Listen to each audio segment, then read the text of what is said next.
Good afternoon.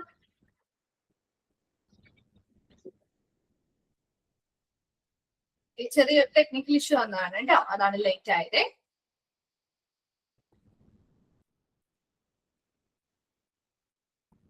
ഇപ്പൊ നമ്മൾ കഴിഞ്ഞ ക്ലാസ്സിൽ എവിടെ വരെയാണ് എടുക്കുന്നത്?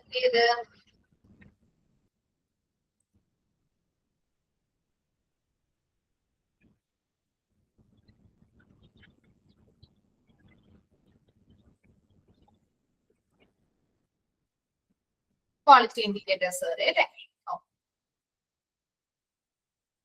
ഓക്കെ, ക്വാളിറ്റി ഇൻഡിക്കേറ്റേഴ്സ് വരെയാണല്ലേ? ശരി.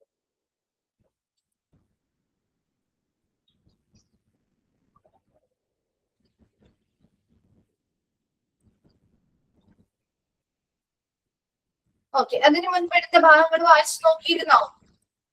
കഴിഞ്ഞ ക്ലാസ്സിൽ എടുത്ത ഭാഗങ്ങൾ വായിച്ചു നോക്കിയിരുന്നോ?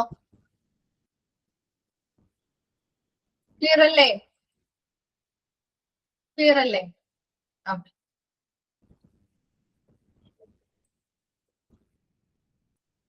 പ്രസന്റ് ചെയ്യുന്നത് കാണുന്നില്ലേ? ശരി. നെക്സ്റ്റ് നമ്മൾ ക്വാളിറ്റി ഇൻഡിക്കേറ്റേഴ്സ് ആണ് കേട്ടോ നോക്കുന്നത്. ക്വാളിറ്റി ഇൻഡിക്കേറ്റേഴ്സ് എന്ന് പറഞ്ഞാല് ഗുണനിലവാരം അല്ലെങ്കിൽ ആ ഒരു ഹോസ്പിറ്റലിലെ ആ സർവീസുകൾ. ഇപ്പൊ ഒരു കാഷ്വാലിറ്റി, ഇത് നമ്മൾ കാഷ്വാലിറ്റിയുമായി ബന്ധപ്പെട്ട ക്വാളിറ്റി ഇൻഡിക്കേറ്റേഴ്സ് ആണോ നോക്കുന്നത്. അപ്പൊ ഇവിടെ കാഷ്വാലിറ്റിയിൽ നൽകുന്ന സേവനങ്ങള്, അവിടെ നൽകുന്ന കെയർ, ട്രീറ്റ്മെന്റ് മുതലായവയുമായി ബന്ധപ്പെട്ട ആ ഒരു ക്വാളിറ്റി അല്ലെങ്കിൽ ആ ഒരു ഗുണനിലവാരം എത്രത്തോളം ഉണ്ട് എന്ന് മെഷർ ചെയ്യുന്നതിന് വേണ്ടി ഉപയോഗിക്കുന്ന ഒരു യൂണിറ്റ് അല്ലെങ്കിൽ ഒരു അളവാണ് നമ്മൾ ക്വാളിറ്റി ഇൻഡിക്കേറ്റർ എന്ന് പറയുന്നത്. ഈ ക്വാളിറ്റി ഇൻഡിക്കേറ്റേഴ്സ് ഉപയോഗിച്ചുകൊണ്ട് നമുക്ക് ആ കാഷ്വാലിറ്റിയിലെ ഓരോ സർവീസുകളുമായി ബന്ധപ്പെട്ടോ കെയറുമായി ബന്ധപ്പെട്ടോ മറ്റു കാര്യങ്ങളുമായി ബന്ധപ്പെട്ട ആ ഒരു ഗുണനിലവാരം നമുക്ക് മെഷർ ചെയ്യാൻ അല്ലെങ്കിൽ അളക്കാനായിട്ട് പറ്റും. അപ്പൊ അതിന്റെ അടിസ്ഥാനത്തില് ആ ഒരു കാഷ്വാലിറ്റി അല്ലെങ്കിൽ ആക്സിഡന്റ് ആൻഡ് എമർജൻസി ഡിപ്പാർട്ട്മെന്റിൽ നിന്ന് നൽകുന്ന സർവീസുകള് എത്രത്തോളം നല്ല നിലവാരം പുലർത്തുന്നതാണ്, നല്ല ഗുണനിലവാരമുള്ള ക്വാളിറ്റിയിലുള്ള സർവീസുകളും കെയറുകളുമാണോ കൊടുക്കുന്നത് എന്നൊക്കെ നമുക്ക് മനസ്സിലാക്കാനായിട്ട് സാധിക്കും. അപ്പൊ അതിന് ക്വാളിറ്റി ഇൻഡിക്കേറ്റേഴ്സില് കുറച്ചെണ്ണമാണ് നമുക്ക് ഇവിടെ കാഷ്വാലിറ്റിയുമായി ബന്ധപ്പെട്ട് അല്ലെങ്കിൽ ഒരു എമർജൻസി ഡിപ്പാർട്ട്മെന്റുമായി ബന്ധപ്പെട്ട് പഠിക്കാനുള്ളത്. അതിൽ ഫസ്റ്റ് വണ്ണാണ് അൺപ്ലാൻഡ് റീ അറ്റൻഡൻസ് റേറ്റ് അല്ലെങ്കിൽ അൺപ്ലാൻഡ് റിട്ടേൺ എന്ന് പറയാറുണ്ട് കേട്ടോ. അപ്പൊ അൺപ്ലാൻഡ് റീ അറ്റൻഡൻസ് റേറ്റ് എന്ന് പറഞ്ഞാൽ ഇത് ഒരു 72 മണിക്കൂർ. ഇല്ലാത്തതിന് നമുക്കൊരു ടൈം ലിമിറ്റ് പറയാറുണ്ട് കേട്ടോ. സാധാരണ ഇവിടെ ഇതിന് വേണ്ടിയിട്ട് നമുക്ക് ഫോർമുലാസും കാര്യങ്ങളൊക്കെ ഉണ്ട്. സാധാരണ ഒരു ക്വാളിറ്റി ഇൻഡിക്കേറ്റേഴ്സ് ഒക്കെ മെഷർ ചെയ്യുന്നതിന് ഫോർമുലാസും കാര്യങ്ങളും വെച്ചിട്ടാണ് നമ്മൾ ചെയ്യുക. അപ്പൊ അത് നിങ്ങളുടെ 4th മോഡ്യൂളിലെ ക്വാളിറ്റി മാനേജ്മെന്റ് എന്നൊരു ചാപ്റ്റർ ഉണ്ട്, അതിൽ നിങ്ങൾ ഡീറ്റെയിൽ ആയിട്ട് പഠിക്കും കേട്ടോ. അപ്പൊ അതിന് വേണ്ടിയിട്ട് നമുക്ക് ഇപ്പോഴേ അതിന് സമയമൊന്നും വേണ്ട, ജസ്റ്റ് നിങ്ങൾക്ക് അത് എന്താന്ന് മാത്രം മനസ്സിലാക്കി വെച്ചാൽ മതി. അപ്പൊ അതിന് വേണ്ടിയിട്ട് അൺപ്ലാൻഡ് റീ അറ്റൻഡൻസ് റേറ്റ് എന്ന് പറഞ്ഞാൽ ഇത്ര മാത്രമേ ഉള്ളൂ. അതായത് ഇപ്പൊ ഒരു പേഷ്യന്റ് കാഷ്വാലിറ്റിയിലേക്ക് വന്നു. കാഷ്വാലിറ്റിയിൽ വന്ന് ഇപ്പൊ നമ്മൾ ഒരു വയറുവേദനയായിട്ടോ അല്ലെങ്കിൽ നെഞ്ചുവേദനയായിട്ടോ എന്തെങ്കിലും ഒരു കണ്ടീഷനിൽ നമ്മൾ കാഷ്വാലിറ്റി പോയി കഴിഞ്ഞ് നമുക്ക് അവിടുത്തെ മെഡിസിൻസോ അല്ലെങ്കിൽ ഇഞ്ചക്ഷനോ കാര്യങ്ങളോ ചെയ്ത് കഴിയുമ്പോൾ നമുക്ക് വയറുവേദനയ്ക്ക് ഒരു ആശ്വാസം കിട്ടി. അപ്പൊ നമ്മൾ എന്ത് ചെയ്യും, ഒരു മെഡിസിൻസും കാര്യങ്ങളും തന്ന് വിടും അല്ലെ? തിരികെ നമ്മൾ പോരും, അവിടെ നിന്ന് പോരും, ശരിയല്ലേ? അങ്ങനെ തിരികെ പോന്നിട്ട് ഒരു 72 മണിക്കൂറിനുള്ളിൽ ഇതേ സിമിലർ പ്രസന്റിംഗ് കണ്ടീഷനുമായിട്ട് തിരികെ ഹോസ്പിറ്റലിലേക്ക് അൺപ്ലാൻഡ് ആയിട്ട്, പ്ലാൻ ചെയ്തല്ല ആസൂത്രിതമല്ലാതെ പിന്നെയും തിരികെ വരേണ്ടതായിട്ട് വന്നിട്ടുണ്ടെങ്കിൽ അതിന്റെ റേറ്റ് ആണ് ഈ അൺപ്ലാൻഡ് റീ അറ്റൻഡൻസ് റേറ്റ് എന്ന് ഉദ്ദേശിക്കുന്നത്. ക്ലിയർ ആയോ? ഒരു പ്രാവശ്യം നമ്മളിപ്പോ ജസ്റ്റ് നിങ്ങളൊന്ന് ഇമാജിൻ ചെയ്യാം, നമ്മൾ വയറുവേദനയായിട്ട് സ്റ്റൊമക് പെയിൻ ആയിട്ട് നമ്മൾ ആ ഒരു കാഷ്വാലിറ്റി ചെന്നു. അപ്പൊ അവര് മെഡിസിൻസ് തരും, അല്ലെങ്കിൽ ചിലപ്പോൾ ഇഞ്ചക്ഷൻസ് ആയിരിക്കും പ്രൊവൈഡ് ചെയ്യുന്നത്. അങ്ങനെ തന്ന് കുറച്ച് മണിക്കൂർ, ഇപ്പൊ ചിലപ്പോ 1-2 മണിക്കൂർ നമുക്കൊരു ഒബ്സർവേഷൻ നമ്മൾ അവിടെ എടുത്തു. അതിനുശേഷം നമുക്ക് ഓക്കെ ആയി, നമുക്ക് കുറവായി കഴിഞ്ഞപ്പോ നമ്മൾ തിരികെ പോന്നു, വീട്ടിലേക്ക് തിരികെ പോന്നു. തിരികെ വന്ന് 72 മണിക്കൂറിനുള്ളിൽ ഇതേപോലെ തന്നെ പിന്നെയും നമുക്ക് ആ ഒരു സ്റ്റൊമക് പെയിൻ അനുഭവപ്പെടുകയും തിരികെ നമ്മൾ ഇതേ കാഷ്വാലിറ്റിയിലേക്ക് ചെല്ലുന്നതിന്റെ ആ ഒരു റേറ്റ് അല്ലെങ്കിൽ ആ ഒരു ശതമാനത്തെയാണ് നമ്മൾ അൺപ്ലാൻഡ് റീ അറ്റൻഡൻസ് റേറ്റ് എന്ന് പറയുന്നത്. ക്ലിയർ ആയോ എന്താന്നുള്ളത്? അപ്പൊ ആ 72 മണിക്കൂറിനുള്ളിൽ എത്ര പേഷ്യൻസ് ഇതേ സിമിലർ കണ്ടീഷനുമായിട്ട് തിരികെ വന്നിട്ടുണ്ട്, ആ ഒരു പർട്ടിക്കുലർ ടൈം പീരീഡിനുള്ളിലുള്ള ആ തിരികെ വന്ന പേഷ്യൻസിന്റെ എണ്ണം വെച്ചിട്ട് നമ്മൾ ആ ഒരു പെർസെന്റേജ് കാൽക്കുലേറ്റ് ചെയ്യുന്നു. അതിന് വേണ്ടിയിട്ട് പ്രത്യേകമായിട്ടുള്ള ഫോർമുല ഒക്കെ ഉണ്ട് കേട്ടോ. അപ്പൊ ആ ഫോർമുല വെച്ചിട്ട് നമ്മൾ ആ ഒരു എത്ര പെർസെന്റേജ് ഓഫ് പേഷ്യൻസ് ആണ് ഈ 72 മണിക്കൂറിനുള്ളിൽ ആ ഒരു ഹോസ്പിറ്റലിലേക്ക് തിരികെ വന്നിരിക്കുന്നത്, അത് ആ ഒരു പർട്ടിക്കുലർ ടൈം പീരീഡിനുള്ളിലുള്ളത് നമ്മൾ കാൽക്കുലേറ്റ് ചെയ്യുന്നു. അതിനനുസരിച്ച് അപ്പൊ അങ്ങനെ വരാൻ കാരണം ഇപ്പോ ഒരു 72 മണിക്കൂറിൽ തിരികെ ഇതേ അവസ്ഥയിൽ നിന്ന് വരാൻ കാരണം എന്താ? ഈ കാഷ്വാലിറ്റിക്ക് പ്രോപ്പർ ആയിട്ടുള്ള ട്രീറ്റ്മെന്റും കെയർ അവർക്ക് കിട്ടാത്തത് കൊണ്ടല്ലേ, അല്ലെ? ശരിയായ രീതിയിൽ അവരുടെ രോഗനിർണയം നടത്താത്തത് കൊണ്ടാവാം, അല്ലെങ്കിൽ പ്രോപ്പർ ആയിട്ടുള്ള കെയർ ഓഫ് ട്രീറ്റ്മെന്റോ അവർക്ക് കൊടുക്കാത്തത്, അല്ലെങ്കിൽ പ്രോപ്പർ ആയിട്ടുള്ള മെഡിസിൻസ് കൊടുക്കാത്തത് കൊണ്ടല്ലേ, അല്ലേ? ശരിയായ ട്രീറ്റ്മെന്റും കാര്യങ്ങളും ആണ് കിട്ടിയതെങ്കിൽ സ്വാഭാവികമായിട്ടും മിക്ക ആളുകൾക്കും അത് മാറേണ്ടതായിരുന്നു. പക്ഷെ ഇതേ 72 മണിക്കൂറുകളിൽ അതേ കണ്ടീഷനിൽ തിരിച്ചു വരാതെ പറയുമ്പോ അതവിടെ ആ ഒരു കാഷ്വാലിറ്റിയിലെ ക്വാളിറ്റി കുറവിനെയാണ് കാണിക്കുന്നത്, അല്ലെ? അപ്പൊ അങ്ങനെ നമുക്ക് അവിടുത്തെ ആ ഒരു ക്വാളിറ്റി എത്രത്തോളം ഉണ്ട് അതുമായി ബന്ധപ്പെട്ട് നമുക്ക് മനസ്സിലാക്കാൻ പറ്റും. ഇനി രണ്ടാമത്തത് total time spend in emergency department. ഇപ്പൊ നമ്മൾ ഒരു എമർജൻസി ഡിപ്പാർട്ട്മെന്റില് ചെന്നിട്ട് നമ്മൾ എത്രത്തോളം ടൈം സ്പെൻഡ് ചെയ്തു, അതായത് ഇവിടെ ഉദ്ദേശിക്കുന്നത് total time spend in emergency department എന്ന് പറഞ്ഞാൽ നമ്മൾ ആ ഒരു എമർജൻസി ഡിപ്പാർട്ട്മെന്റിൽ ചെന്ന് അവിടുത്തെ ട്രീറ്റ്മെന്റുകൾക്കും മറ്റു കാര്യങ്ങൾക്കുമായിട്ട് നമുക്ക് ഒരുപാട് വെയിറ്റിംഗ് ടൈം ആവശ്യമായി വന്നു. അതാണ് ഇവിടെ പ്രധാനമായിട്ട് നോക്കുന്നത് കേട്ടോ. Total time spend in emergency department എന്ന് പറയുന്നത് വെയിറ്റിംഗ് ടൈമുമായി ബന്ധപ്പെട്ട ഒരുപാട് വെയിറ്റിംഗ് ടൈം നമുക്ക് ആ ഒരു എമർജൻസി ഡിപ്പാർട്ട്മെന്റിൽ ഡോക്ടറിനെ കൺസൾട്ട് ചെയ്യാനും മറ്റു കാര്യങ്ങൾക്ക് വേണ്ടിയിട്ട് ഒരുപാട് ടൈം സ്പെൻഡ് ചെയ്യേണ്ടി വന്നു.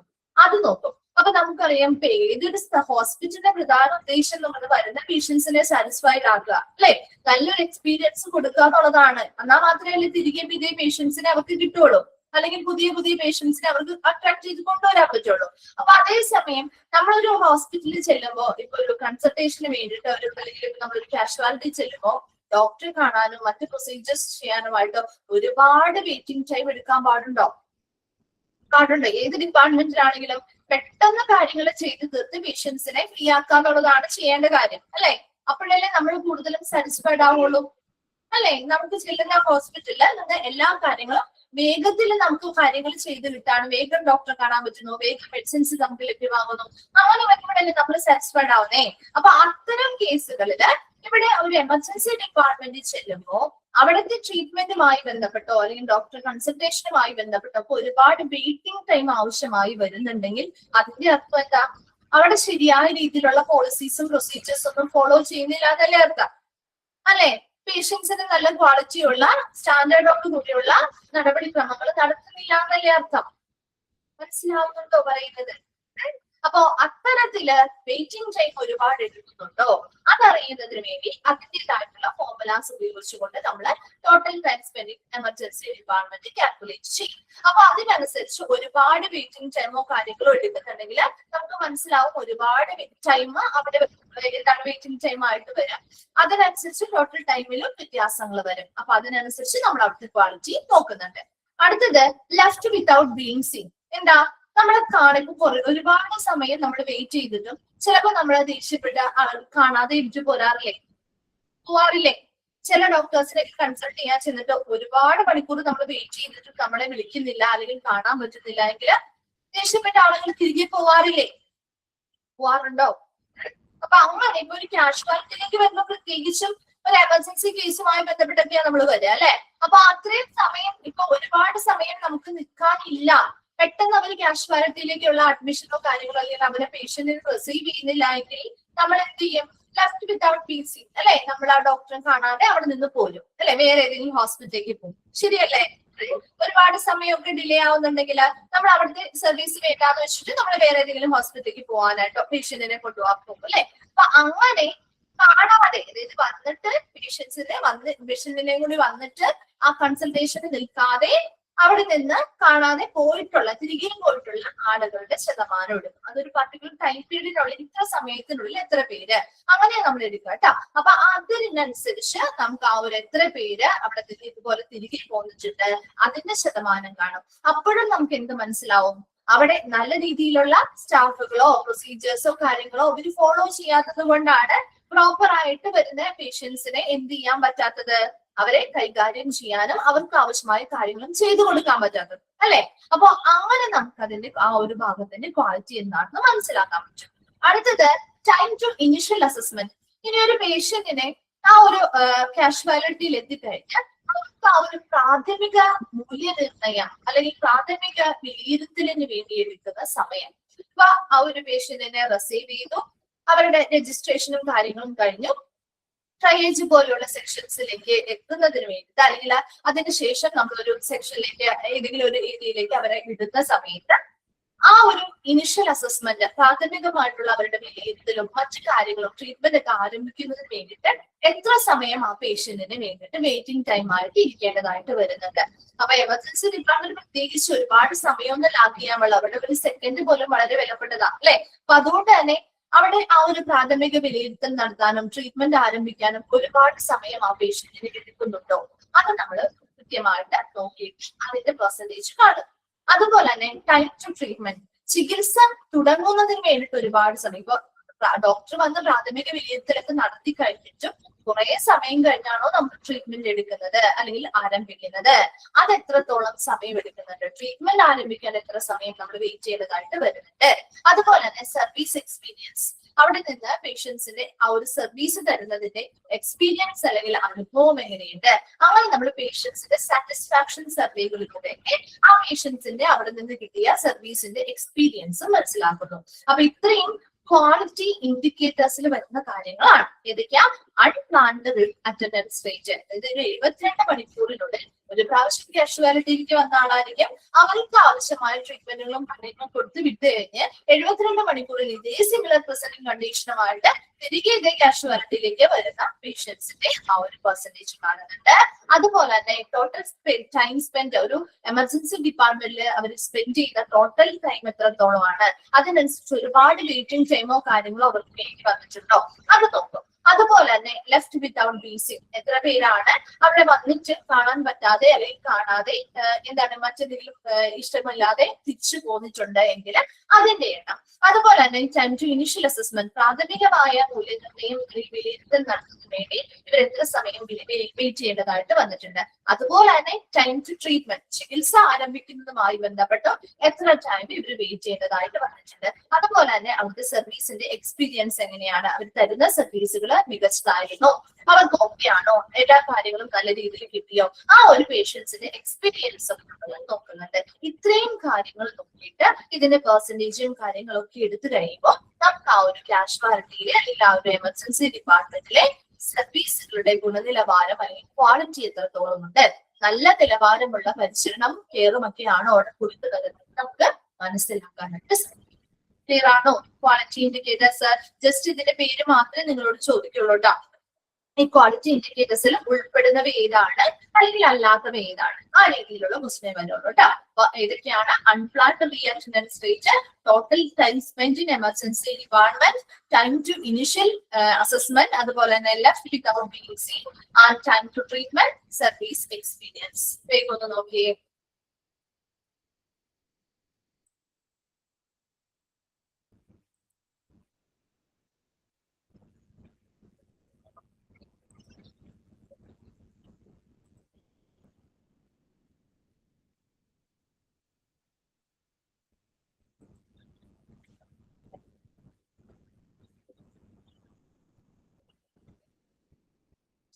വായിച്ചു കഴിഞ്ഞവരൊന്ന് റിപ്ലൈ ചെയ്യണേ കേട്ടോ. കംപ്ലീറ്റ് ആയോ? ക്ലിയർ ആയോ? ഓക്കെ ആണോ ഭാഗം?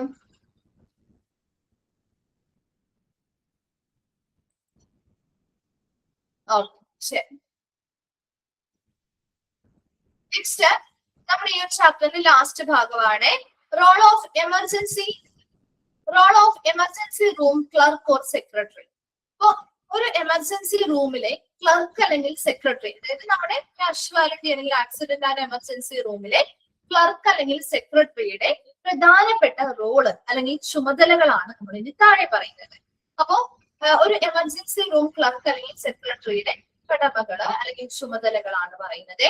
First one, interview patients to obtain biographic, demographic and financial data for registration purposes and enter information so gathered into the hospital computer system. എന്താണ്?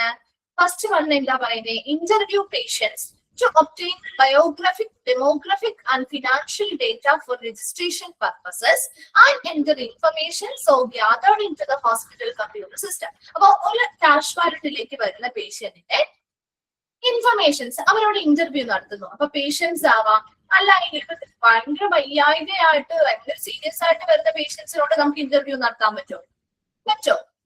ആ പേഷ്യന്റ് വയ്യാതെ കിടക്കാണ്, അല്ലെങ്കിൽ അവർക്ക് തീരെ ബുദ്ധിമുട്ടായിട്ടോ വളരെ സീരിയസ് ആയിട്ടുള്ള കണ്ടീഷനിൽ വന്ന പേഷ്യൻസിന്റെ ഇൻഫർമേഷൻസ് നമുക്ക് പറ്റില്ല.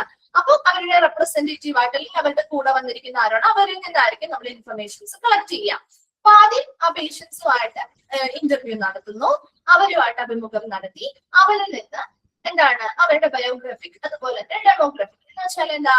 ബയോഗ്രാഫിക് എന്നൊക്കെ പറയാൻ നോൺ ക്ലിനിക്കൽ ആയിട്ടുള്ള ഇൻഫർമേഷൻസ് ഇല്ലേ, അവരുടെ name, age, sex, date of birth, അതുപോലെ തന്നെ ഫോൺ നമ്പർ, അങ്ങനെയുള്ള കാര്യങ്ങളൊക്കെ കളക്ട് ചെയ്യും. അതുപോലെ തന്നെ ഡെമോഗ്രഫിക് എന്ന് പറഞ്ഞാലും ഈ പറഞ്ഞ പോലെ അവരുടെ അഡ്രസ്സ്, അതുപോലെ തന്നെ ലീഗൽ ആയിട്ടുള്ള നിയമപരമായിട്ടുള്ള ലീഗൽ നെയിമുകളോ കാര്യങ്ങളോ ഉണ്ടെങ്കിൽ അങ്ങനെ, അവരുടെ ഇൻഷുറൻസുമായി ബന്ധപ്പെട്ട പോളിസികൾ ഉണ്ടെങ്കിൽ ആ പോളിസി ഹോൾഡർ ആരാണ്, ആ പോളിസി നമ്പർ എന്താണ്, അങ്ങനെയുള്ള ഡീറ്റെയിൽസ് കളക്ട് ചെയ്യുന്നു. അതുപോലെ തന്നെ അവരുടെ ഫിനാൻഷ്യൽ ഡേറ്റ, അവരുടെ സാമ്പത്തികപരമായിട്ടുള്ള ഡേറ്റാസ്. അപ്പൊ അതിൽ അവരുടെ ഓക്യുപ്പേഷൻ ഉണ്ടാവാം, അല്ലെങ്കിൽ അവരെവിടെയാണ് വർക്ക് ചെയ്യുന്നുണ്ടാവാം. അപ്പൊ ആ വർക്ക് ചെയ്യുന്ന ഓർഗനൈസേഷനുമായി ബന്ധപ്പെട്ട എന്തെങ്കിലും എന്താണ് പർട്ടിക്കുലർ ആയിട്ടുള്ള എന്തെങ്കിലും ഇൻഷുറൻസ് പോളിസികളോ അല്ലെങ്കിൽ എന്തെങ്കിലും ഹെൽത്ത് സ്കീം ഒക്കെ ആണെങ്കിൽ അങ്ങനെയുള്ള ഇൻഫർമേഷൻസ് എല്ലാം ആ ഒരു രജിസ്ട്രേഷൻ പർപ്പസ് അല്ലെങ്കിൽ രജിസ്ട്രേഷന്റെ ഉദ്ദേശത്തിന് വേണ്ടിയിട്ട് ആ പേഷ്യൻസുമായിട്ട് ഇന്റർവ്യൂ നടത്തി ആരാണ് കളക്ട് ചെയ്യേണ്ടത്, ആരുടെ ചുമതലയാ നമ്മൾ പറയുന്നേ?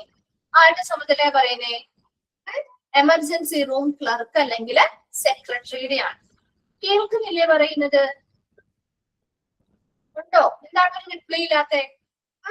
അപ്പൊ എമർജൻസി റൂം ക്ലർക്ക് അല്ലെങ്കിൽ സെക്രട്ടറിയുടെ ചുമതലയാണ് ഈ പറയുന്ന കാര്യങ്ങൾ. അപ്പൊ അദ്ദേഹം എന്ത് ചെയ്യുക? ഈ ഒരു പേഷ്യന്റുമായി ബന്ധപ്പെട്ട് ഇന്റർവ്യൂ നടത്തി പേഷ്യൻസിൽ നിന്നും ഇത്തരത്തിലുള്ള അവരുടെ പേഴ്സണൽ ഇൻഫർമേഷൻസും മറ്റു രീതിയിലുള്ള ഇൻഫർമേഷൻസും ഇൻഷുറൻസുമായി ബന്ധപ്പെട്ട അവരുടെ സാമ്പത്തികപരമായ ഇൻഫർമേഷൻസും കാര്യങ്ങളൊക്കെ പ്രൊവൈഡ് ചെയ്യുക. എന്നിട്ട് ഇവരെന്ത് ചെയ്യും? രജിസ്ട്രേഷൻ പർപ്പസിന് വേണ്ടിയിട്ട് കളക്ട് ചെയ്യും. And enter information so gathered into the hospital computer system. അവരെന്ത് ചെയ്യുന്നു? ഹോസ്പിറ്റലിലെ കമ്പ്യൂട്ടർ സിസ്റ്റത്തിൽ അത് ആ കളക്ട് ചെയ്ത് വെച്ചിട്ടുള്ള ഇൻഫർമേഷൻ എല്ലാം എൻ്റർ ചെയ്ത് കൊടുക്കും. ക്ലിയർ ആണോ? ഫസ്റ്റ് ഡ്യൂട്ടി അല്ലെങ്കിൽ റോളർ മനസ്സിലായോ? Second one, register emergency room patient, file retrieve and medical records for the emergency room physician responsible for processing emergency room admission. എന്താ രണ്ടാമത് പറയുന്നത്? Registered emergency room patients. അപ്പൊ നമ്മള് പേഷ്യൻസിനെ രജിസ്റ്റർ ചെയ്യുന്നതിന് വേണ്ടിയിട്ടുള്ള ഡീറ്റെയിൽസ് കളക്ട് ചെയ്തു, ആ ഒരു കമ്പ്യൂട്ടർ സിസ്റ്റത്തിൽ അത് എൻ്റർ ചെയ്തു. ഇനി പേഷ്യൻസിനെ രജിസ്റ്റർ ചെയ്തു, ഫയലുകൾ ക്രിയേറ്റ് ചെയ്യുന്നു. അപ്പൊ പുതിയതായിട്ടുള്ള പേഷ്യൻസിനാണെങ്കിൽ, ആദ്യമായിട്ട് വരുന്ന പേഷ്യൻസിനാണെങ്കിൽ ഫയൽസ് ക്രിയേറ്റ് ചെയ്യാം അല്ലെ? പുതിയ ഫയൽ ക്രിയേറ്റ് ചെയ്യും. ഇനി ഓൾറെഡി ആ ഹോസ്പിറ്റലിൽ തന്നെ കാണുന്ന പേഷ്യൻസ് ഉണ്ടാവല്ലോ, മുൻപ് കാണിച്ചിട്ടുള്ള പേഷ്യൻസ് ഉണ്ടാവില്ലേ? മുൻപ് അവിടെ ഹോസ്പിറ്റലിൽ കാണിച്ചിട്ടുള്ള പേഷ്യൻസ് ഉണ്ടാവില്ലേ? അപ്പൊ പുതിയ ഹോസ്പിറ്റലിൽ പുതിയതായിട്ട് ഒരു പേഷ്യന്റ് ആണ് വരുന്നതെങ്കിൽ അവരുടെ പുതിയ ഫയൽ രജിസ്റ്റർ ചെയ്ത് പുതിയ ഫയൽ ക്രിയേറ്റ് ചെയ്യും. അല്ല, ഓൾറെഡി ആ ഹോസ്പിറ്റലിൽ രജിസ്ട്രേഷൻ മെഡിക്കൽ റെക്കോർഡ് ഉള്ള ഫയലുള്ള പേഷ്യൻസ് ആണെങ്കിൽ അവരുടെ മെഡിക്കൽ റെക്കോർഡ് എന്ത് ചെയ്യുന്നു? റിട്രീവ് ചെയ്യും അല്ലെങ്കിൽ വീണ്ടെടുക്കും. For the emergency room physician. എന്താണ്? എമർജൻസി റൂം ഫിസിഷ്യന് വേണ്ടിയിട്ട്. അപ്പൊ നമുക്കറിയാം, ഒരു പേഷ്യന്റിന് നല്ല ട്രീറ്റ്മെന്റ് കൊടുക്കുമ്പോഴെങ്കിൽ എപ്പോഴും അവരുടെ മെഡിക്കൽ ഹിസ്റ്ററി അറിഞ്ഞാലാണ് നമുക്ക് കണ്ടിന്യൂറ്റി ഓഫ് കെയർ കൊടുക്കാൻ പറ്റുള്ളൂ അല്ലെ? അവരുടെ മുൻപുണ്ടായിരുന്ന അവർക്ക് എന്തൊക്കെ രോഗങ്ങൾ ഉണ്ടായിരുന്നു, എന്തൊക്കെ മെഡിസിൻസ് അവർ കഴിച്ചിട്ടുണ്ട്, അതുമായി ബന്ധപ്പെട്ട നിലവിൽ എന്തൊക്കെ കഴിക്കുന്നുണ്ട്, അത്തരം ഡീറ്റെയിൽസ് അറിയുമ്പോഴല്ലേ കുറച്ചും കൂടി ആക്യുറേറ്റ് ആയിട്ടുള്ള ട്രീറ്റ്മെന്റും പ്ലാനുകളും നമുക്ക് സെറ്റ് ചെയ്യാൻ പറ്റുള്ളൂ അല്ലെ? ആണോ? എന്താണ് ഒരു റിപ്ലൈ ഇല്ലാതിരിക്കുന്നത്? എല്ലാവരും ലാസ്റ്റ് പീരീഡ് ആയപ്പോഴേക്കും ഭയങ്കര ഡള്ളായല്ലോ. അപ്പൊ അങ്ങനെ നമുക്ക് പേഷ്യൻസിന്റെ ആ ഒരു ഇൻഫർമേഷൻസും കാര്യങ്ങളും കിട്ടുന്നതിന് വേണ്ടിയിട്ട് ആ ഒരു ഫിസിഷ്യൻ ആണ് അവരെ നോക്കുന്ന ആ ഒരു എമർജൻസി റൂമിലെ ഫിസിഷ്യന്റെ ആവശ്യപ്രകാരം അവർക്ക് മെഡിക്കൽ റെക്കോർഡോ കാര്യങ്ങളോ ഉണ്ടെങ്കിൽ അത് റിട്രീവ് ചെയ്യുക അല്ലെങ്കിൽ എടുക്കുക. അല്ല, പുതിയതായിട്ട് വരുന്ന പേഷ്യന്റ് ആണെങ്കിൽ അവർക്ക് പുതിയ രജിസ്ട്രേഷനുമായി ബന്ധപ്പെട്ട ഫയൽ ക്രിയേറ്റ് ചെയ്യുകയും ചെയ്യുക. I am responsible for processing emergency room admission. അതുപോലെ തന്നെ എമർജൻസി റൂമുമായി ബന്ധപ്പെട്ട അഡ്മിഷൻസ് എടുക്കുന്നതുമായി ബന്ധപ്പെട്ട ഉത്തരവാദിത്വവും ആർക്കായിരിക്കും? ഈ എമർജൻസി റൂം ക്ലർക്ക് അല്ലെങ്കിൽ സെക്രട്ടറിക്ക് ആയിരിക്കും. അപ്പൊ രണ്ടാമത്തെ നമ്മൾ ഇത്ര മാത്രമേ പറഞ്ഞുള്ളൂ. അവിടെ പുതിയതായിട്ട് വരുന്ന പേഷ്യൻസ് ആണെങ്കിൽ അവരുടെ എമർജൻസി റൂം പേഷ്യൻസിന് അവരുടെ ഫയൽസ് എന്ത് ചെയ്യുക? രജിസ്റ്റർ ചെയ്യുക, ഫയൽസ് ക്രിയേറ്റ് ചെയ്യുക. പഴയ ഓൾറെഡി ഉള്ള ഒരു പേഷ്യന്റ്, അവിടെ ഓൾറെഡി വന്നുകൊണ്ടിരിക്കുന്ന ഒരു ഹോസ്പിറ്റലിൽ മെഡിക്കൽ റെക്കോർഡ് ഉള്ള പേഷ്യന്റ് ആണെങ്കിൽ ഫിസിഷ്യന്റെ ആവശ്യപ്രകാരം മെഡിക്കൽ റെക്കോർഡുകൾ വീണ്ടെടുക്കുക. അതുപോലെ തന്നെ ആ ഒരു എമർജൻസി റൂമുമായി ബന്ധപ്പെട്ട അഡ്മിഷനുമായി ബന്ധപ്പെട്ട കാര്യങ്ങളെല്ലാം ചെയ്യാനുള്ള ഒരു ഉത്തരവാദിത്തം ഈ ഒരു ക്ലർക്ക് അല്ലെങ്കിൽ സെക്രട്ടറിക്ക് ആയിരിക്കും. ക്ലിയർ ആണോ? രണ്ടാമത്തെ പോയിന്റ് മനസ്സിലായോ? Okay. Third point, provide exceptional customer service. എന്താ? അസാധ്യമായിട്ടുള്ള ഒരു കസ്റ്റമർ സർവീസ്, അസാധ്യമായിട്ടുള്ള ഒരു നല്ല കസ്റ്റമർ സർവീസ് പ്രൊവൈഡ് ചെയ്യുക. അപ്പോ ഒരു കാഷ്വാലിറ്റിയിലേക്ക് വരുന്ന ഏതൊരു പേഷ്യന്റിനും ഒരു അസാധ്യമായിട്ടുള്ള ഒരു നല്ല മികച്ച രീതിയിലുള്ള കസ്റ്റമർ സേവനങ്ങൾ നൽകുക. ദെൻ നാലാമത്തെ point, coordinate activities in connection with admission of patient in the hospital or other medical facility. എന്താ? ഇപ്പൊ ഇവിടെ ആ ഒരു പേഷ്യന്റ് ആ ഒരു കാഷ്വാലിറ്റിയിൽ വന്നു, അപ്പൊ അവർക്ക് അഡ്മിഷനുമായി ഇപ്പൊ പേഷ്യൻസിന്റെ അഡ്മിഷനുമായി ബന്ധപ്പെട്ടോ ഓർ അതർ മെഡിക്കൽ ഫെസിലിറ്റി, മറ്റെന്തെങ്കിലും മെഡിക്കൽ പരമായിട്ടുള്ള ഫെസിലിറ്റി അല്ലെങ്കിൽ സൗകര്യങ്ങളുമായി ബന്ധപ്പെട്ടൊക്കെ കോർഡിനേറ്റ് ആക്ടിവിറ്റീസ്, അതുമായി ബന്ധപ്പെട്ട എല്ലാ പ്രവർത്തനങ്ങളും in connection with admission of patients in that hospital or other medical facility. അപ്പൊ ഹോസ്പിറ്റലിലേക്ക് ആ പേഷ്യന്റിനെ അഡ്മിഷൻ എടുക്കുകയാണ്, അഡ്മിറ്റ് ചെയ്യുകയാണ്, അതുമായി ബന്ധപ്പെട്ട കാര്യങ്ങളൊക്കെ കൃത്യമായിട്ട് ഒന്ന് സഹകരിച്ച് ആ പ്രവർത്തനങ്ങളൊക്കെ നല്ല രീതിയിൽ നടപ്പിലാക്കാൻ സഹായിക്കുക. അതുപോലെ തന്നെ ഇപ്പൊ മറ്റെന്തെങ്കിലും ഫെസിലിറ്റിയിലേക്കോ, ഇപ്പൊ ആ ഒരു കാഷ്വാലിറ്റിയിൽ വന്ന പേഷ്യന്റിനെ ചിലപ്പോൾ അവിടെ അഡ്മിറ്റ് ആക്കാൻ പോവാണെന്ന് വിചാരിക്കാം. അപ്പൊ ആ അഡ്മിഷനുമായി ബന്ധപ്പെട്ട കാര്യങ്ങൾക്കൊക്കെ വേണ്ടിയിട്ടുള്ള ബന്ധപ്പെട്ട ആളുകളെ കാണാനും അവരുമായി ബന്ധപ്പെട്ട പേപ്പർ കാര്യങ്ങൾ അങ്ങോട്ടും ഇങ്ങോട്ടും കോർഡിനേറ്റ് ചെയ്ത് സഹകരിച്ച് ചെയ്യാനായിട്ട് ശ്രമിക്കാം. അതുപോലെ തന്നെ മറ്റെന്തെങ്കിലും ഫെസിലിറ്റി ആണ് ആ പേഷ്യന്റിന് വേണ്ടതെങ്കിൽ അതുമായി ബന്ധപ്പെട്ട നല്ലൊരു ആ ഒരു ഡിപ്പാർട്ട്മെന്റ് അല്ലെങ്കിൽ ആ ഒരു ഏരിയയുമായിട്ട് നല്ലൊരു കണക്ഷൻ ക്രിയേറ്റ് ചെയ്ത് ആ ഒരു പ്രവർത്തനങ്ങളെല്ലാം വളരെ ഏകോപനത്തോടു കൂടി ചെയ്യുക. ഇപ്പൊ 4 പോയിന്റ്സ് നമ്മൾ പറഞ്ഞിട്ടുണ്ട്. ഒന്നാമത്തെ പോയിന്റ്സ് ഫസ്റ്റ് ഒന്നുകൂടി പറയാണ് കേട്ടോ. ഫസ്റ്റ് പോയിന്റ് എന്ന് പറഞ്ഞാൽ പേഷ്യൻസിന്റെ ബയോഗ്രാഫിക്, ഡെമോഗ്രാഫിക് ആൻഡ് ഫിനാൻഷ്യൽ ഡേറ്റാസ് എന്ത് ചെയ്യുക? രജിസ്ട്രേഷൻ പർപ്പസിന് വേണ്ടിയിട്ട് കളക്ട് ചെയ്യുക. അല്ലെങ്കിൽ അത് എങ്ങനെയാണ് കളക്ട് ചെയ്യുന്നത്? പേഷ്യൻസിനോട് ഇന്റർവ്യൂ നടത്തി അവരിൽ നിന്ന് അവരുടെ പേഴ്സണൽ ആയിട്ടുള്ള ഇൻഫർമേഷൻസ്, പേര്, ഏജ്, സെക്സ്, ഇയർ, അതുപോലെ തന്നെ ഡേറ്റ് ഓഫ് ബർത്ത്, അങ്ങനെയുള്ള ഫോൺ നമ്പേഴ്സ് മുതലായിട്ടുള്ള കാര്യങ്ങളാവാം. അതുപോലെ തന്നെ അവരുടെ അഡ്രസ്സ്, ലീഗൽ നെയിം, അല്ലെങ്കിൽ ഇൻഷുറൻസ് പോളിസിയുമായി ബന്ധപ്പെട്ട പോളിസി ഹോൾഡറുടെ name, policy name, policy number, അങ്ങനെയുള്ള കാര്യങ്ങളെ കുറിച്ച്, അതുപോലെ തന്നെ അവരുടെ എമർജൻസി കോണ്ടാക്ട്, അതുപോലെ തന്നെ അവരുടെ ഫിനാൻഷ്യൽ ഡേറ്റാസുമായി ബന്ധപ്പെട്ട കാര്യങ്ങൾ, അവരുടെ സാമ്പത്തിക ഓക്യുപേഷൻ, അവരുടെ ഡ്യൂട്ടി എവിടെയാണ് ചെയ്യുന്നത്, മറ്റെന്തെങ്കിലും ഹെൽത്ത് സ്കീമുകളുണ്ടോ, അങ്ങനെയുള്ള എല്ലാ ഡീറ്റെയിൽസും രജിസ്ട്രേഷൻ പർപ്പസിന് വേണ്ടിയിട്ട് പേഷ്യൻസുമായിട്ട് ഇന്റർവ്യൂ നടത്തി കളക്ട് ചെയ്യുന്നു. ഇത് അവിടെ ഹോസ്പിറ്റലിലെ കമ്പ്യൂട്ടർ സിസ്റ്റത്തിലെ എൻ്റർ ചെയ്യുകയും ചെയ്യും. രണ്ടാമത്തേക്ക് പറഞ്ഞത് ആ ഒരു പേഷ്യന്റിനെ, എമർജൻസി റൂമിൽ വന്ന പേഷ്യൻസിനെ രജിസ്ട്രേഷനുമായി ബന്ധപ്പെട്ട കാര്യങ്ങൾ ചെയ്യുന്നു. അതുമായി ബന്ധപ്പെട്ട പുതിയ പേഷ്യന്റ് ആണെങ്കിൽ ഫയൽ ക്രിയേറ്റ് ചെയ്യുന്നു. ഓൾറെഡി ഉള്ള പേഷ്യന്റ് ആണ്, അവിടെ മുൻപ് വന്നിട്ടുള്ള ഒരു പേഷ്യന്റ് ആണെങ്കിൽ അവരുടെ ആ ഫിസിഷ്യന്റെ ആവശ്യപ്രകാരം മെഡിക്കൽ റെക്കോർഡുകൾ റിട്രീവ് ചെയ്യുന്നു, വീണ്ടെടുക്കുന്നു. അതുപോലെ തന്നെ ഈ പേഷ്യന്റിന്റെ അഡ്മിഷനുമായി ബന്ധപ്പെട്ട കാര്യങ്ങൾക്കും ഉത്തരവാദിത്തം ഈ ഒരു എമർജൻസി റൂം ക്ലർക്ക് അല്ലെങ്കിൽ സെക്രട്ടറിക്ക് തന്നെയായിരിക്കും. ഇനി മൂന്നാമത്തെ പോയിന്റ് പറഞ്ഞത് പ്രൊവൈഡ് എക്സെപ്ഷണൽ കസ്റ്റമർ സർവീസ്. വളരെ ഒരു അസാധാരണമായിട്ടുള്ള ഒരു നല്ല മികച്ച കസ്റ്റമർ സേവനങ്ങൾ നൽകുക.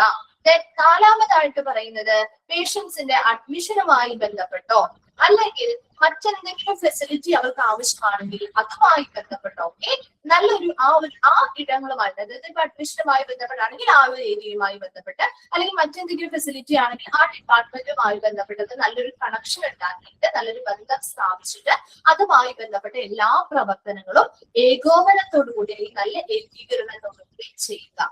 ക്ലിയർ ആണോ ആ 4 പോയിന്റ്സും? ആ 4 പോയിന്റ്സ് വേഗം ഒന്ന് നോക്കിയേ, അതിനുശേഷം അടുത്ത പോയിന്റ്സ് പറയാം.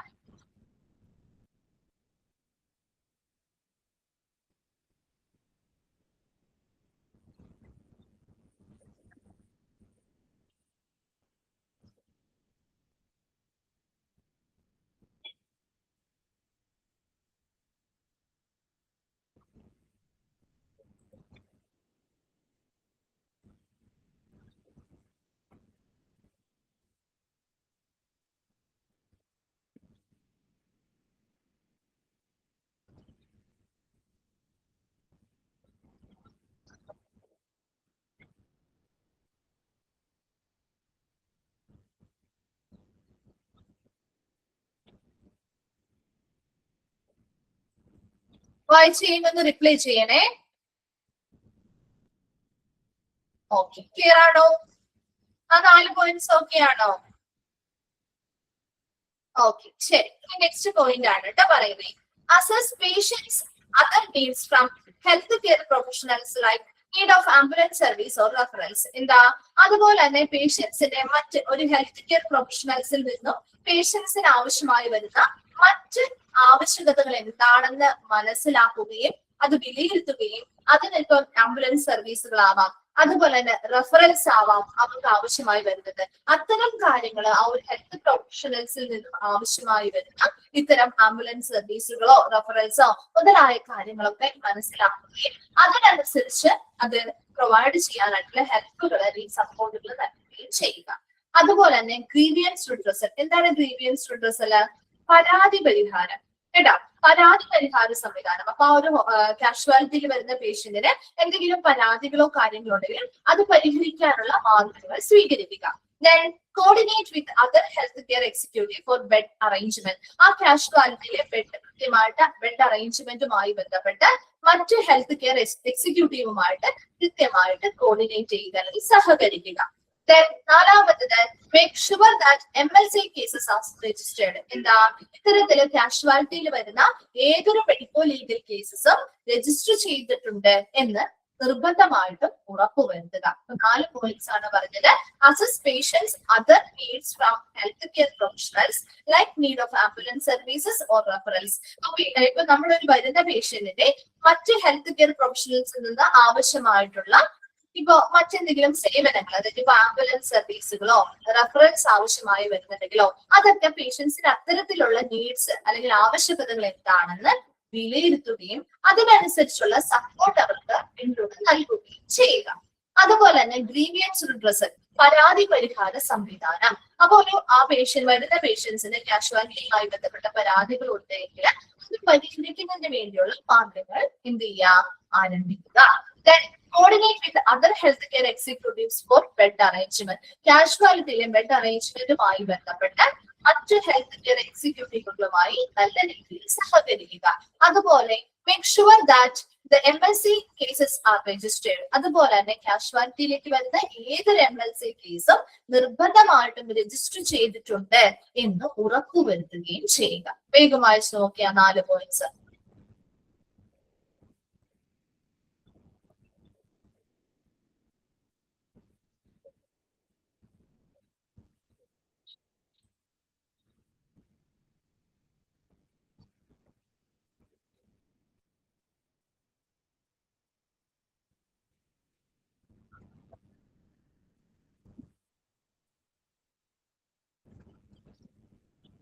ചെയ്യാം. ക്ലിയർ ആണോ? ഓക്കെ അല്ലേ? ശരി. Next maintenance of records like DAMA patients. DAMA എന്ന് പറഞ്ഞാൽ ഡാമ അല്ലെങ്കിൽ ലാമ എന്ന് പറയുന്നത് സെയിം തന്നെയാണ്.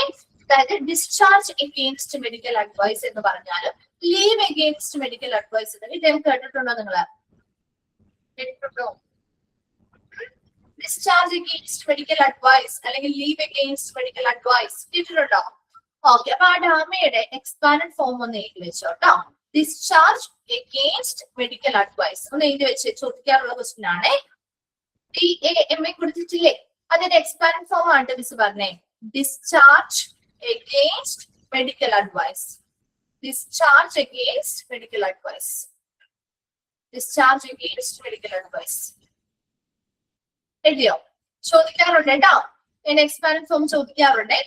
അപ്പൊ ഇവിടെ ഈ ഡാമ അല്ലെങ്കിൽ ലാമ എന്നൊക്കെ പറയുന്നത് അതുമായി ബന്ധപ്പെട്ട പേഷ്യൻസിന്റെ റെക്കോർഡുകൾ കൃത്യമായിട്ട് മെയിൻറ്റെയിൻ ചെയ്യണം അല്ലെങ്കിൽ സൂക്ഷിക്കണം, നിലനിർത്തണം എന്നാണ് പറയുന്നത്.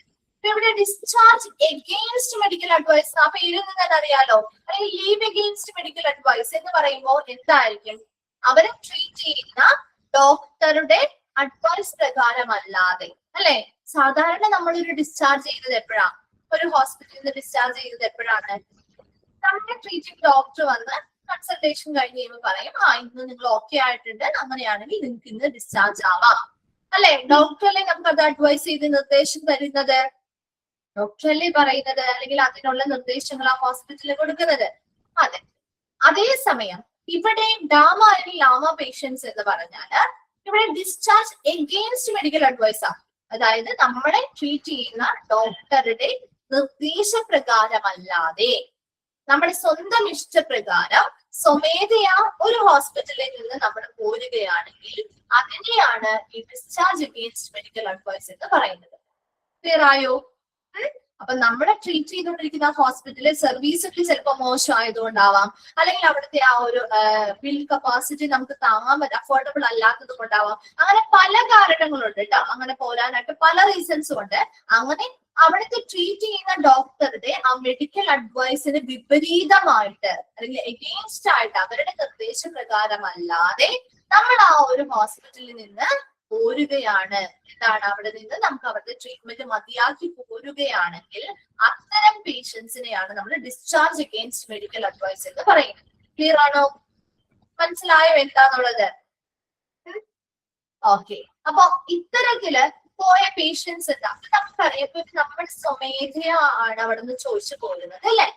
സ്വമേധയല്ലേ പോരുന്നേ. അപ്പൊ അതുകൊണ്ട് തന്നെ നമുക്ക് അവിടെ ഒരു AMA ഫോമുകളൊക്കെ സൈൻ ചെയ്ത് കൊടുക്കണം. സമ്മതപത്രം. നമ്മുടെ സ്വമേധയാ ഇഷ്ടപ്രകാരമാണ് ഞാൻ ഈ ഹോസ്പിറ്റലിൽ നിന്ന് പിരിഞ്ഞു പോകുന്നത് അല്ലെങ്കിൽ ലീവ് ചെയ്ത് പോകുന്നത്. അപ്പോ ഇതുമായി ബന്ധപ്പെട്ട് മറ്റിനി എന്തൊക്കെ പ്രശ്നങ്ങൾ എനിക്ക് വന്നാലും അതിന്റെ ഉത്തരവാദിത്തം പൂർണ്ണമായിട്ടും ആർക്ക് തന്നെയായിരിക്കും? ഹോസ്പിറ്റലായിരിക്കും അതിന്റെ ഉത്തരവാദിത്തം നമ്മൾ പോന്നു കഴിഞ്ഞാല്? ആണോ?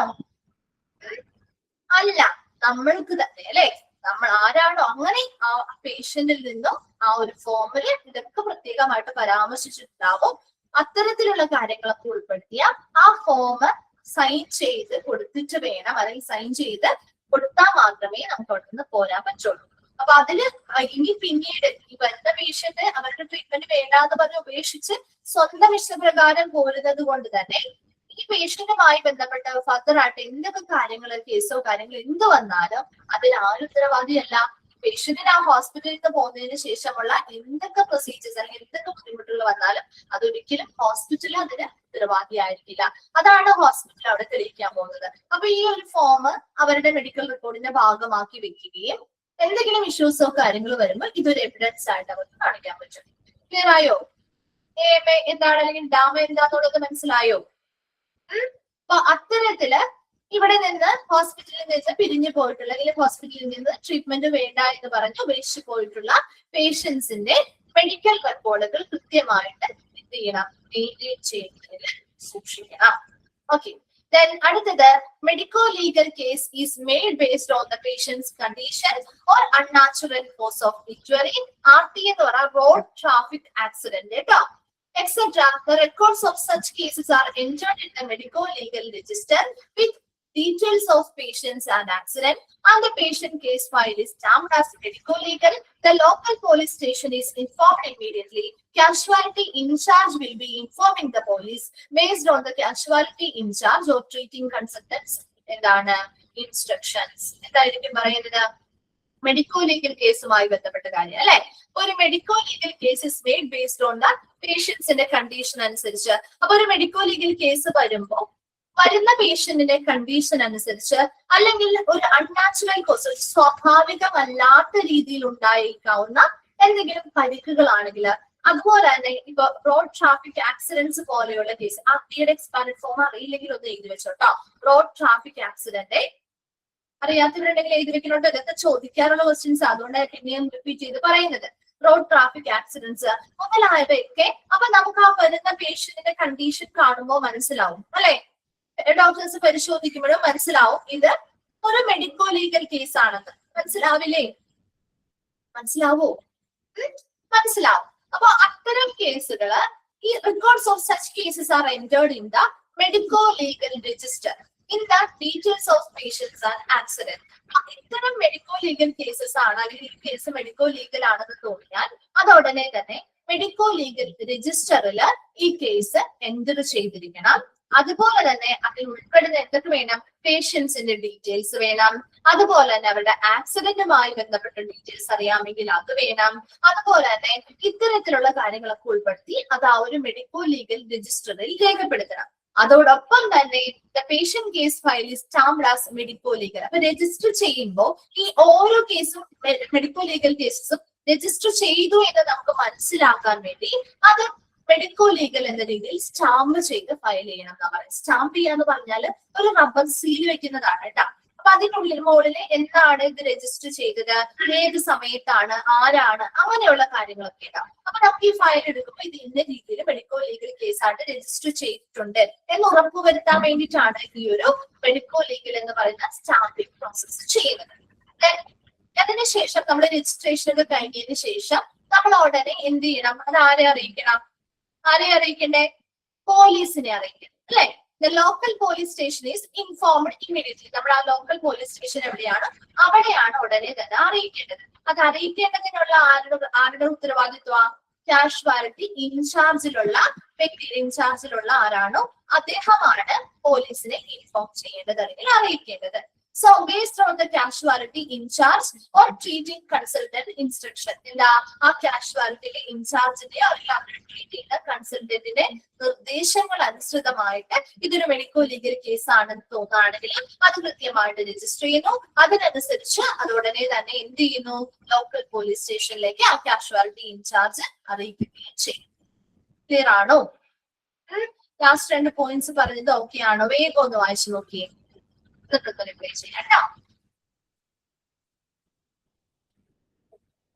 ആ ഡാമയുടെയും അതുപോലെ തന്നെ ആർട്ടിയുടെയും എക്സ്പാൻഡ് ഫോം എഴുതി വെക്കണേ. ചോദിക്കാറുള്ള ക്വസ്റ്റ്യൻ ആണ് കേട്ടോ, വിട്ടുപോകരുത്.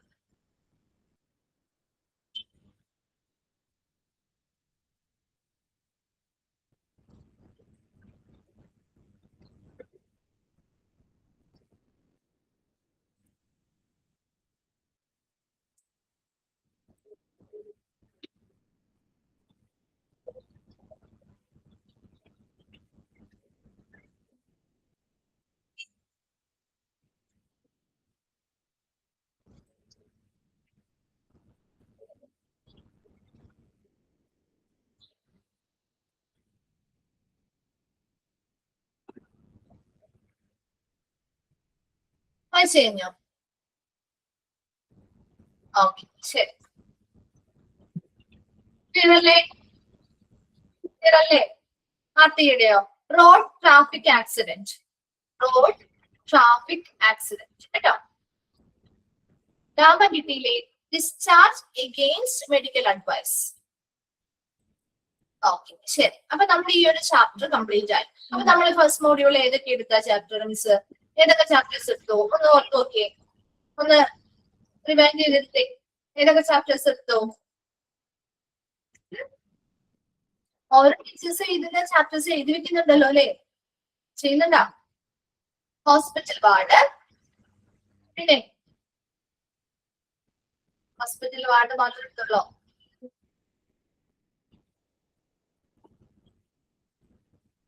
ഫസ്റ്റ് ചാപ്റ്റർ ഇതാ. Classification of hospital, hospital ward എടുത്തു. Then emergency department, accident and emergency department കേട്ടോ. ആ 3 ചാപ്റ്റർ കഴിഞ്ഞു.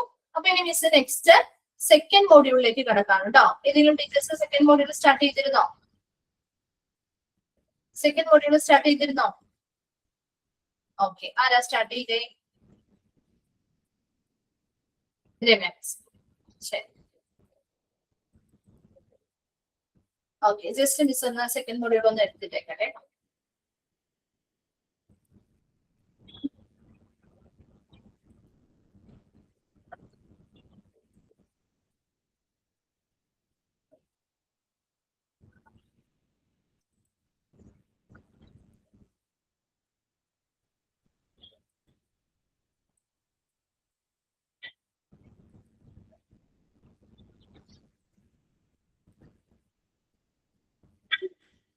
ഓക്കെ, സെക്കൻഡ് മോഡ്യൂളില് നമുക്ക് ഫസ്റ്റ് 9th ചാപ്റ്റർ നോക്കാം കേട്ടോ. 9th ചാപ്റ്റർ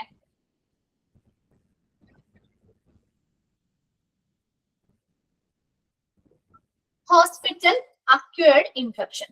എളുപ്പമുള്ള യാത്ര കേട്ടോ, ഹോസ്പിറ്റൽ അക്വേർഡ് ഇൻഫെക്ഷൻ. അപ്പൊ ആ ഒരു പേരിൽ നിന്ന് നിങ്ങൾക്ക് മനസ്സിലാവില്ലേ, ഹോസ്പിറ്റൽ അക്വേർഡ് ഇൻഫെക്ഷൻ എന്ന് പറയുമ്പോൾ എന്തായിരിക്കും? ഒന്ന് ആലോചിച്ച് നോക്കിയേ. ഹോസ്പിറ്റൽ അക്വയർഡ് ഇൻഫെക്ഷൻ എന്ന് വെച്ചാൽ എന്തായിരിക്കും? എവിടെ നിന്ന് കിട്ടുന്ന അല്ലെങ്കിൽ എവിടെ നിന്ന് ലഭിക്കുന്ന ഇൻഫെക്ഷൻ ആയിരിക്കും? എവിടെ നിന്ന് ലഭിക്കുന്ന ഇൻഫെക്ഷൻ ആയിരിക്കും? ആ പേരിൽ നിന്ന് തന്നെ മനസ്സിലാക്കുക. Hospital acquired infection. ഹോസ്പിറ്റലിൽ നിന്നോ അല്ലെങ്കിൽ ഹെൽത്ത് കെയർ ഫെസിലിറ്റികളിൽ നിന്നോ ലഭ്യമാകുന്ന ഇൻഫെക്ഷനെയാണ് നമ്മുടെ ഹോസ്പിറ്റൽ അക്വയർഡ് ഇൻഫെക്ഷൻ എന്ന് പറയുന്നത്. മനസ്സിലായോ? അപ്പൊ ആ പേരിൽ നിന്ന് തന്നെ കണക്ട് ചെയ്ത് പഠിച്ചാൽ മതി. ഹോസ്പിറ്റൽ അക്വയർഡ് ഇൻഫെക്ഷൻ എന്ന് പറഞ്ഞാൽ ഹോസ്പിറ്റലിൽ നിന്നോ അല്ലെങ്കിൽ ഹെൽത്ത് കെയർ ഫെസിലിറ്റികളിൽ നിന്നോ ലഭ്യമാകുന്ന അല്ലെങ്കിൽ അക്വയർ ചെയ്ത് കിട്ടുന്ന ഇൻഫെക്ഷൻസിനെയാണ് ഹോസ്പിറ്റൽ അക്വയർഡ് ഇൻഫെക്ഷൻ എന്ന് പറയുന്നത്. ഓക്കെ അല്ലേ? ഇനി അതുമായി ബന്ധപ്പെട്ട കുറച്ച് കാര്യങ്ങൾ. അപ്പൊ ഒരു ഹോസ്പിറ്റലിൽ നിന്ന് ഒരു അക്വയർഡ് ആയിട്ടുള്ള ഇൻഫെക്ഷൻ, ഹോസ്പിറ്റലിൽ നിന്ന് ലഭ്യമാവുന്ന ഇൻഫെക്ഷൻസ് ഏതൊക്കെയാണ്, അതുമായി ബന്ധപ്പെട്ട ഏതൊക്കെയാണ് അതിന്റെ പ്രധാന സോഴ്സ്, അതുമായി ബന്ധപ്പെട്ട പ്രിവെന്റീവ് മെത്തേഡ്സ്, ട്രാൻസ്മിഷൻ എങ്ങനെ നടക്കുന്നു, എങ്ങനെ നമുക്കത് പ്രിവെന്റ് ചെയ്യാം, അങ്ങനെയുള്ള കാര്യങ്ങളാണ് ഈ ഒരു ചാപ്റ്ററിൽ പറയാം. ഓക്കെ, അപ്പൊ അതിൽ ആ ഒരു ഇൻട്രൊഡക്ഷൻ എന്ന് പറയുന്ന ഭാഗം നമുക്ക് ആദ്യം നോക്കാം. അപ്പൊ ആദ്യം ഇൻട്രൊഡക്ഷൻ ഭാഗം നോക്കി. A hospital acquired infection is also known as a nosocomial infection. ഒന്ന് അണ്ടർലൈൻ ചെയ്തിട്ടേ. അപ്പൊ ഒരു ഹോസ്പിറ്റൽ അക്വയർഡ് ഇൻഫെക്ഷനെ അറിയപ്പെടുന്ന മറ്റൊരു പേരാണ് എന്ത്? മറ്റൊരു പേര് എന്താ അറിയപ്പെടുന്ന മറ്റൊരു പേര്? ഹോസ്പിറ്റൽ അക്വയർഡ് ഇൻഫെക്ഷനെ അറിയപ്പെടുന്ന മറ്റൊരു പേരാണ് also known as nosocomial infection എന്നറിയപ്പെടുന്നു. അണ്ടർലൈൻ ചെയ്തിട്ടാട്ടോ, ചോദിക്കാറുണ്ട്. നോസോകോമിയൽ ഇൻഫെക്ഷൻ എന്ന് അറിയപ്പെടുന്നു. ഇനി ദ വേർഡ് നോസോകോമിയൽ, ഈ നോസോകോമിയൽ എന്ന് പറയുന്ന വേർഡ് എവിടുന്നാ വന്നേ? That is derived from the Latin word nosocomion which means hospital. ഇത് നോസോകോമിയൽ എന്ന് പറയുന്ന വേർഡ് നോസോകോമിയോൺ എന്ന് പറയുന്ന ലാറ്റിൻ വേർഡിൽ നിന്നുമാണ് ഉത്ഭവിച്ചിരിക്കുന്നത്. ആ ലാറ്റിൻ വേർഡ് ആയിട്ടുള്ള നോസോകോമിയോണിന്റെ അർത്ഥം എന്താ? എന്താ മീനിങ്? ഹോസ്പിറ്റൽ കേട്ടോ. അപ്പൊ അതുകൊണ്ട് തന്നെ ഇവിടെ നിന്ന് 2-3 ക്വസ്റ്റ്യൻസ് ചോദിക്കാം. ഒന്നാമത്തത്, ഹോസ്പിറ്റൽ അക്യൂട്ട് ഇൻഫെക്ഷനെ അറിയപ്പെടുന്ന മറ്റൊരു പേര് ഏതാണ്? ഏതാ മറ്റൊരു പേര്? ഇപ്പൊ പഠിച്ചില്ലേ? പഠിച്ച കാര്യങ്ങളൊന്നും ഓർത്തു വെക്കണം കേട്ടോ. ഏതാണ്? നോസോകോമിയൽ ഇൻഫെക്ഷൻ എന്ന് അറിയപ്പെടുന്നുണ്ട്. ഇനി ഈ നോസോകോമിയൽ എന്ന് പറയുന്ന വേർഡ് എന്തിൽ നിന്ന് ഡിറൈവ് ചെയ്തതാ? ഏത് ലാറ്റിൻ വേർഡിൽ നിന്നാണ് ഡിറൈവ് ചെയ്തിരിക്കുന്നത്? ഏത് ലാറ്റിൻ വേർഡിൽ നിന്നാ?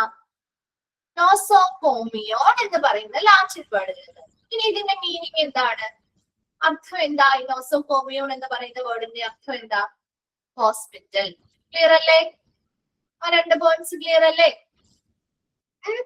Then it is an infection that is acquired in a hospital or other health care facility. It is also called health care associated infection. അപ്പൊ ഇവിടെ ഹോസ്പിറ്റൽ അക്വയർഡ് ഇൻഫെക്ഷനെ മറ്റൊരു പേരാണ് അവിടെ പറഞ്ഞിരിക്കുന്നത് കേട്ടോ. അത് അണ്ടർലൈൻ ചെയ്തിട്ട് ഹെൽത്ത് കെയർ അസോസിയേറ്റഡ് ഇൻഫെക്ഷൻ. അപ്പൊ എന്താണ് ശരിക്കും ഒരു ഹോസ്പിറ്റൽ അക്യൂട്ട് ഇൻഫെക്ഷൻ എന്ന് പറഞ്ഞാൽ? എന്താ നോക്കിയേ, ഈസ് ആൻ ഇൻഫെക്ഷൻ. ഇതൊരു എന്താണ്? ഒരു ഇൻഫെക്ഷൻ ആണ്, ഒരു അണുബാധയാണ്. That is acquired in a hospital. ഒരു ഹോസ്പിറ്റലിൽ നിന്ന് അല്ലെങ്കിൽ ഏതെങ്കിലും ഹെൽത്ത് കെയർ ഫെസിലിറ്റി, ആരോഗ്യ പരിചരണ മേഖലയിൽ നിന്നോ അല്ലെങ്കിൽ ആരോഗ്യ പരിചരണം നൽകുന്ന മറ്റേതെങ്കിലും ഫെസിലിറ്റിയിൽ നിന്നോ ഹോസ്പിറ്റലിൽ നിന്നോ ലഭ്യമാകുന്ന ഇൻഫെക്ഷനെയാണ് എന്തെന്ന് വിളിക്കുന്നത്? ഹോസ്പിറ്റൽ അക്യൂർഡ് ഇൻഫെക്ഷൻ എന്ന് പറയാം. അല്ലെങ്കിൽ മറ്റൊരു പേര് നമ്മൾ പഠിച്ചേ നോസോകോമിയൽ ഇൻഫെക്ഷൻ എന്ന് പറയാം. അല്ലെങ്കിൽ മൂന്നാമതൊരു പേരാണ് ഹെൽത്ത് കെയർ അസോസിയേറ്റഡ് ഇൻഫെക്ഷൻ. അപ്പൊ 3 പേര് പഠിച്ചില്ലേ? പഠിച്ചോ? അപ്പൊ ഇവിടെ ഹോസ്പിറ്റൽ അക്യൂട്ട് ഇൻഫെക്ഷൻ എന്ന് പറയുമ്പോൾ ഹോസ്പിറ്റലിൽ നിന്ന് മാത്രമല്ല കേട്ടോ, അത് ആ ഹോസ്പിറ്റൽ എന്നൊരു സ്ഥാപനമുണ്ട്, അതോടൊപ്പം തന്നെ ഹെൽത്ത് കെയർ ഫെസിലിറ്റി, ആരോഗ്യ പരിചരണം കൊടുക്കുന്ന മറ്റു സ്ഥാപനങ്ങളും ഇല്ലേ? മറ്റു സ്ഥാപനങ്ങളില്ലേ? ഉണ്ടോ? അത്തരത്തിലുള്ള സ്ഥാപനങ്ങളിൽ നിന്നൊക്കെ ഉൾപ്പെടുന്ന, അതെല്ലാം ഉൾപ്പെടുന്നുണ്ട് കേട്ടോ. അത്തരം സ്ഥാപനങ്ങളിൽ നിന്നൊക്കെ ഒരു വ്യക്തിക്ക്, ഒരു പേഷ്യന്റിന് ലഭ്യമാകുന്ന ഇൻഫെക്ഷനെയാണ് ഹോസ്പിറ്റൽ അക്യൂട്ട് ഇൻഫെക്ഷൻ എന്ന് വിളിക്കാം, നോസോകോമിയൽ ഇൻഫെക്ഷൻ എന്ന് വിളിക്കാം. അല്ലെങ്കിൽ മൂന്നാമത് പഠിച്ച പേര് ഏതാ? ഹെൽത്ത് കെയർ അസോസിയേറ്റഡ് ഇൻഫെക്ഷൻ എന്നും വിളിക്കാം. ക്ലിയർ ആണോ? അപ്പൊ ക്വസ്റ്റ്യൻ പേപ്പറിൽ ഇതിൽ 3 ഓപ്ഷൻ ഏത് വന്നാലും ഈ 3 എന്താണ് പേരിൽ ഏത് വന്നാലും അത് ഇന്നതാണ് ഹോസ്പിറ്റൽ അക്യൂട്ട് ഇൻഫെക്ഷൻ ആണ്, അല്ലെങ്കിൽ ഷോർട്ട് ആയിട്ട് HAI എന്ന് പറയാറുണ്ട് കേട്ടോ. HAI ഹോസ്പിറ്റൽ അക്യൂട്ട് ഇൻഫെക്ഷൻ എന്ന് പറയാറുണ്ട്. അപ്പൊ അങ്ങനെ ഏത് ചോദിച്ചാലും അത് ഇന്നതാണ് എന്ന് മനസ്സിലാക്കണേ. ഓക്കെ അല്ലേ? Then such an infection may be acquired in hospital. ഇപ്പൊ ഹോസ്പിറ്റലിൽ നിന്ന് ലഭ്യമായതാവാം, അല്ലെങ്കിൽ റീഹാബിലിറ്റേഷൻ സെന്റേഴ്സ്, നമുക്ക് പുനരധിവാസ ഫിസിയോതെറാപ്പി പോലുള്ള അങ്ങനെയുള്ള അഡിക്ഷൻ സെന്റർ പോലുള്ള അത്തരത്തിലുള്ള റീഹാബിലിറ്റേഷൻ സെന്ററുകളിൽ നിന്ന് ലഭ്യമാകുന്നതാവാം. ഇതൊക്കെ ഹെൽത്ത് കെയർ ഫെസിലിറ്റിയിൽ വരുന്ന സ്ഥാപനങ്ങളല്ലേ.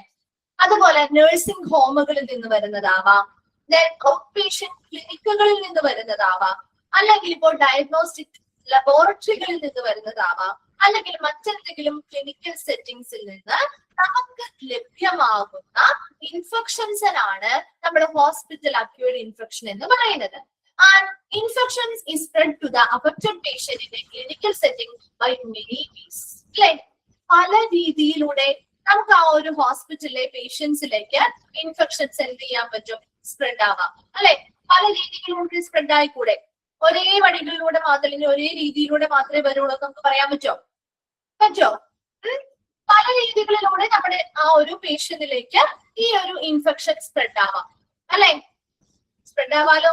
Then infection is spread to the affected patient in clinical setting by many means, and healthcare staff also spread infection. അവിടെയുള്ള ഹെൽത്ത് കെയർ സ്റ്റാഫുകൾ ഇൻഫെക്ഷൻ സ്പ്രെഡ് ചെയ്യുന്നില്ലേ? സ്പ്രെഡ് ചെയ്യുന്നുണ്ടോ? ആരോഗ്യ പരിചരണം നൽകുന്ന ജീവനക്കാരൻ സ്പ്രെഡ് ആയിരുന്നുണ്ട് അല്ലെ. അവർ പല പേഷ്യൻസിനെ കൈകാര്യം ചെയ്യുമ്പോൾ സ്വാഭാവികമായിട്ടും അവരതിൽ സ്പ്രെഡ് ആക്കാനുള്ള സാധ്യതയുണ്ട്. അതുപോലെ തന്നെ മറ്റേതൊക്കെ രീതിയിൽ സ്പ്രെഡ് ആവാം? ബിസൈഡ്സ് കണ്ടാമിനേഷൻ എക്യുപ്മെന്റ് അല്ലെ, കണ്ടാമിനേറ്റഡ് ആയിട്ടുള്ള അല്ലെങ്കിൽ മലിനമായിട്ടുള്ള അല്ലെങ്കിൽ ഇൻഫെക്റ്റഡ് ആയിട്ടുള്ള എക്യുപ്മെന്റുകൾ കൈകാര്യം ചെയ്യുന്നതിൽ നിന്ന് സ്പ്രെഡ് ആവാം ഇല്ലേ. ഒരു പേഷ്യന്റിന് ഇൻഫെക്റ്റഡ് ആയിട്ടുള്ള ഒരു പേഷ്യന്റിന് ഉപയോഗിച്ച ഉപകരണങ്ങൾ മറ്റൊരു പേഷ്യന്റിന് ഉപയോഗിക്കുമ്പോൾ അതിലൂടെ സ്പ്രെഡ് ആവാൻ സാധ്യതയുണ്ട് ഉണ്ടല്ലോ. അതുപോലെ തന്നെ എന്താണ് അടുത്തത്? Or bed linens. എന്താ ബെഡ് ലിനൻസ് എന്ന് പറയുന്ന തുണികളാണ് കേട്ടോ. നമ്മുടെ ഹോസ്പിറ്റലിൽ ഉപയോഗിക്കുന്ന എല്ലാ വസ്ത്രങ്ങളെയും നമ്മൾ ലിനൻസ് എന്ന കാറ്റഗറിയിൽ ഉൾപ്പെടുത്തുന്നത്. ഇപ്പൊ ഇവിടെ ബെഡ് ലിനൻസ് എന്ന് പറഞ്ഞാൽ ബെഡിൽ നമ്മള് വസ്ത്രങ്ങൾ നമ്മുടെ ഹോസ്പിറ്റലിൽ നിന്ന് ഡ്രസ് തുണി തരാറുണ്ട് അല്ലെ, ബെഡ്ഷീറ്റ്, പില്ലോ കവേഴ്സ് പോലെയുള്ളവ ഇല്ലേ. അത്തരം കാര്യങ്ങൾ അത് നല്ല പ്രോപ്പർ ആയിട്ട് അതിന്റെ ആ ഒരു പ്രൊസീജിയേഴ്സ്, അത് ക്ലീൻ ചെയ്യുന്ന പ്രൊസീജിയേഴ്സ് നടന്നിട്ടില്ല എങ്കിൽ അതിൽ നിന്ന് നമുക്ക് ഇൻഫെക്ഷൻ വരില്ലേ. അതുപോലെ തന്നെ എയർ ഡ്രോപ്ലെറ്റ്സ്, വായു കണികകളിലൂടെയും ഇൻഫെക്ഷൻസ് വരാം അല്ലെ. അപ്പൊ വായു കണികകളിലൂടെ വരാം, ബെഡിലെ തുണിത്തരങ്ങളിൽ നിന്ന് വരാം, അല്ലെങ്കിൽ വലിയമായിട്ടുള്ള ഉപകരണങ്ങൾ യൂസ് ചെയ്യുന്നത് കൊണ്ട് വരാം, അതല്ലെങ്കിലോ അവിടെയുള്ള ഹെൽത്ത് കെയർ സ്റ്റാഫുകളും ഈ ഇൻഫെക്ഷൻസ് സ്പ്രെഡ് ചെയ്യുന്നുണ്ട്. അപ്പൊ ഇത്രയും വരെ നമ്മൾ എടുക്കുന്നുള്ളൂ. അത് കംപ്ലീറ്റ് ചെയ്യാനുള്ള ടൈം ഇല്ല. അപ്പൊ ബാക്കി നമുക്ക് നെക്സ്റ്റ് ക്ലാസ്സിൽ എടുക്കാം. ഇവിടെ വരെ ഒന്ന് വായിച്ചിട്ട് വരണം കേട്ടോ.